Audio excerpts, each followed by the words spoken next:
कसं निवडलं पीक, काय केलं भरघोस उत्पादनासाठी. प्रगत शेतकऱ्यांचे हे अनुभव जे आहेत त्यांच्या गाठी, आता ते सर्वांना समजतील. त्यांच्या यशाची गाथा ऐकू जाऊन त्यांच्या शेतात. काळी माती निळ पाणी हिरव शिवार. माझं शिवार नव्या जोमात सुनील पाटील यांच्या सोबत. माझं शिवार ग्रीन FM 90.4. माझं शिवार. नमस्कार शेतकरी बंधूंनो, मी सुनील 90.4 ग्रीन एफएमच्या आपल्या आवडत्या कार्यक्रमात मी आपलं स्वागत करतोय. सध्या उन्हाळा वाढत आहे आणि या उन्हाळ्यामध्ये शेतकऱ्यांची लगबग सुरू झालेली आहे. आभाळही येत आहे, कधी पाऊस होईल सांगता येत नाही, असं सध्याचं वातावरण झालेलं आहे. आता आपण शेती आणि शेतीपूरक व्यवसाय म्हणून बऱ्याच शेतकऱ्यांनी निवडलेला व्यवसाय म्हणजे शेळीपालन. हा व्यवसाय कसा फायदेशीर आहे आणि या व्यवसायातून कशा पद्धतीने उत्पादन आपण घेऊ शकतो हे आज आपण जाणून घेणार आहोत. आपल्यासोबत जत तालुका येळवी गावातील प्रगतशील शेतकरी राहुल आवटे साहेब आहेत. त्यांच्याकडून आपण जाणून घेऊया कशा पद्धतीने त्यांनी शेळीपालन सुरू केलं आणि हा व्यवसाय आज कसा बहरला आहे. नमस्कार साहेब. हा सर, नमस्कार, बोला. सर्वप्रथम आमच्या शेतकरी बंधूंना तुम्ही परिचय करून द्या आणि या व्यवसायात कधीपासून आहात सांगा. माझे नाव राहुल रामारी आवटे, मुक्काम पोस्ट येळवी, तालुका जत, जिल्हा सांगली. हा. तर मी शेळीपालनाला 2019 मध्ये सुरुवात केली. ओके. आवटे साहेब, तुम्ही शेळीपालनाला 2019 मध्ये सुरुवात केली. त्यापूर्वी तुम्ही शेती करत होता आणि आता सध्या शेती किती आहे? शेती सर 8 एकर आहे. बरं. आणि सध्या शेतामध्ये कोणकोणती पिके आहेत? शेतामध्ये सर सध्या ज्वारी, मका, गहू आणि बाकी शेळ्यांसाठी चारा. बरं, आता मला सांगा 8 एकर शेतीसाठी पाण्याचा स्रोत काय आहे? पाणी सर आपल्याकडे विहीर आहे. विहीर आहे. विहिरीला कायम पाणी असतं का सिजनेबल बारमाही पाणी असतं का कसं आहे? हो, बारमाही पाणी असतं. कॅनलचं पण पाणी येते बरं. उन्हाळ्यामध्ये. बरं, आता घरात कुटुंब संख्या किती आहे आणि शेती व्यवसायात किती जण आहात? सध्या कुटुंबामध्ये सर 5 जण आहे आम्ही. आणि भाऊ आर्मीमध्ये आहे, बाहेर असतो तो. बरं, आता तुम्ही शेती 8 एकर मध्ये पिकं वेगवेगळी आहेत. शेळीपालन व्यवसाय कधीपासून 19 ला सुरू केला? तत्पूर्वी हा व्यवसाय सुरू करण्याआधी हा व्यवसाय कसा सुचला आणि या व्यवसायात कसा आलात? सुचला म्हणजे सर दिवसेंदिवस मटणाचे रेट वाढत चाललेत आणि मुंबई पुण्या ठिकाणी सर नोकरी वगैरे करून जॉबला जाऊन काही परवडत नाही. बर. त्यामुळे शेळीपालनाकडे वळलो. बर, तुम्ही फुल टाइम शेतीमध्ये शेळीपालनात आहात का आणि कोणता व्यवसाय करताय? नाही, शेती प्लस शेळीपालन. शेती प्लस शेळीपालन. हा. सध्या आपल्याकडे म्हणजे कोणत्या जातीच्या शेळ्या आहेत आणि किती संख्या आहे? सर सध्या 50 शेळ्या आहेत आणि त्यांची पिल्ले 40 आहेत, म्हणजे टोटल 90 आहेत. आणि उस्मानाबादी जातीच्या शेळ्या आहेत. उस्मानाबादी जातीच्या.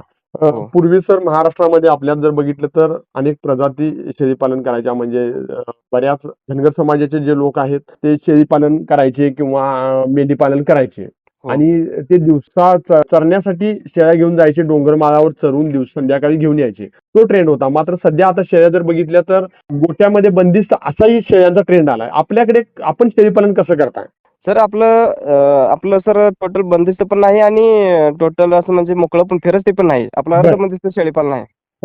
कारण दिवसेंदिवस सर लोक जमीन वगैरे तयार करून शेत तयार करत चालले ना, त्यामुळे आपलं अर्ध बंदिस्त आहे. म्हणजे मोकळं थोडं सोडायचं आणि बंदिस्त आपलं वैरण वगैरे 3 एकर चारा केला शेळीपालनासाठी. वैरण आणायचं आणि शेळ्यांना टाकायचे. बरं, आता 3 एकर चारा म्हणजे शेळीला शेतामध्ये कोणता चारा घेतलाय? सर सध्या 1 एकर सुबाबळ आहे आणि 1 एकर नेपियर गवत आहे. बाकी दशरथ घास आहे, मेथी घास आहे आणि अशा प्रकारचा चारा आहे आपल्याकडे. बाकी ज्वारीचा कडबा वगैरे असतो, तूरचा भुसा वगैरे घेतोय.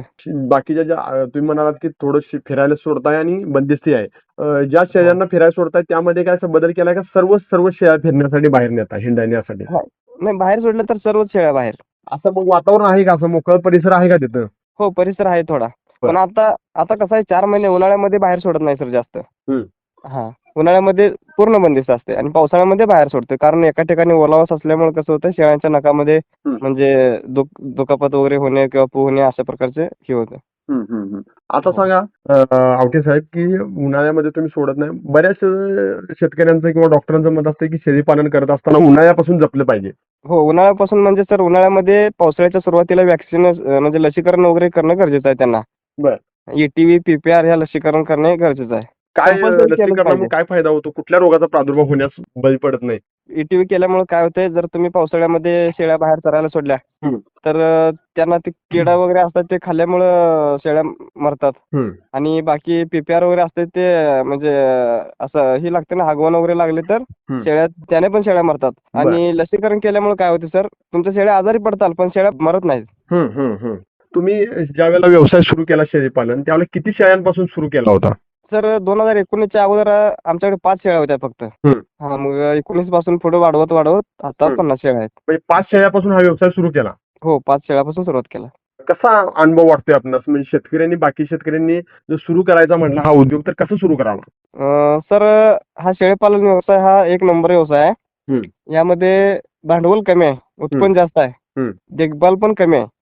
तुम्ही चाऱ्याचं व्यवस्थापन, लसीकरण वेळेवर, गोठ्यामध्ये व्यवस्था, शेळ्यांना स्वच्छ पाणी, ह्या सर्व गोष्टींचा जर विचार केला तर शेळीपालनामध्ये तोटा पण होत नाही आणि फायदा जास्त आहे. आता तुम्ही म्हणालात की व्यवस्थित नियोजन केलं, सकाळी पाण्याचं म्हणा, चाऱ्याचं म्हणा. तुम्ही शेळीपालन करत असताना एकटंच करताय का घरातले सर्व सदस्य तुम्हाला मदत करतात? नाही, घरचे सगळे मला बघू लागतात. बरं, सकाळची सुरुवात कशी असते? सुरुवात म्हणजे सर सकाळी उठल्या सर त्यांची पिल्लं वगैरे असतात ती शेळ्यांना सोडायची. परत सगळं शेड वगैरे झाडून काढायचं. हा, नंतर मग 2-3 तास शेळ्या बाहेर उन्हामध्ये असतात. शेळ्या करडं सगळं कंपाऊंड आहे ना, 200 फुटाचं कंपाऊंड आहे. त्यामध्ये शेळ्या सगळ्या उन्हाला सोडतोय. हा, नंतर मग करडं वगैरे आत आणतोय आणि शेळ्या कंपाऊंड मध्ये तशाच असतात. कंपाऊंड मध्ये एक सावलीसाठी झाडं वगैरे लावलेले आहेत. त्या सावलीमध्ये शेळ्या बसतात आणि चारा टाकला तर 9 वाजता चारा टाकतोय, चारा खातात, सावलीला जाऊन बसतात, पाणी पितात. हे सगळं डेली रुटीन आहे. चारा आपण ज्यावेळेला घालतो त्यावेळेला दिवसातून किती वेळा चारा दिला जातो? चारा सर फक्त 2 टाइम. 2 टाइम. हो, सकाळी 9 वाजता आणि संध्याकाळी 4 वाजता. आधी मध्ये चारा दिला जात नाही? आधीमध्ये नाही चारा. हा, कारण चाऱ्याचं नियोजन महत्वाचं आहे, कशा पद्धतीने द्यायचं आणि किती वेळा द्यायचं. हो, बरोबर. साहेब, उत्पादन कसं आहे यामध्ये? कसं वाटतंय तुम्हाला उत्पादन? सर उत्पादन चांगलं आहे यामध्ये, कारण आता दिवसेंदिवस मटणाचे रेट वाढत चालले. सध्या सर 800 रुपये किलो मटण आहे. म्हणजे 800 रुपये किलो सर खेड्यामध्ये आहे. शहरामध्ये सर अजून जास्त आहे सर, 900 रुपये 1000 रुपये किलो मटणाचे रेट आहे सध्या. मग आता तुम्ही जे विक्री करताय ते कुठं बाजारपेठ कुठं विक्री करताय याची? सर घरी पण व्यापारी घेऊन जातात आणि बाजार तसा सर माडग्याळ आहे, जत आहे, सांगोला आहे, हे बाजार आम्हाला जवळ पडतात. माडग्याळ, सांगोला, जत जवळ पडतात. हो, बरोबर. साहेब, आता मला सांगा की आता तुम्ही ज्या वेळेस शेळीपालन व्यवसायामध्ये आहात, दिवसाचा तुमचा वेळ हा शेळीपालनाला चांगल्या पद्धतीने तुम्ही देताय. भविष्यात अजून काही योजना आहेत का? म्हणजे कुठल्या पद्धतीनं, म्हणजे गायी गोठा करणे असं काही विचार केलाय का तुम्ही? विचार केलाय सर. हे शेळीपालन बघत अजून सर बकरीसाठी बोकड पालन करण्याचा प्लॅन आहे. हो, त्याचबरोबर म्हणजे बोकड, लहान बोकडं आणून पण त्याचं पण एक समजा 20-25 बोकडं आणली तर त्याचं पण चांगला नफा आहे त्यामध्ये पण. एक 3 महिन्याची बोकडं आणली तर 5-6 महिन्याची करून विकायची, डबल किमतीवर जातात. वर्षाकाठी किती उत्पादन मिळतं आपल्याला? तर वर्षाकाठी 7 लाख प्लस आहे सध्या.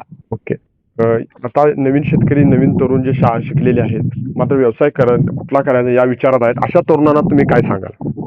सर हा व्यवसाय चांगला व्यवसाय आहे एकदम. म्हणजे बाकी कसं आहे माहिती आहे का, पुण्याला आणि मुंबईला जाऊन 15-20 हजारामध्ये राबण्यापेक्षा आपलं घरी थांबून घरी टोटल वेळ दिला किंवा आपल्या शेतीमध्ये शेळ्यांचा चारा व्यवस्थित केला, नवनवीन चारा केला, बाकी शेळ्यांवर सगळं लक्ष दिलं तर हे सगळं चांगलं आहे. तर शेतकरी बंधूंनो, ते होते जत येथील प्रगतशील शेतकरी राहुल आवटे साहेब.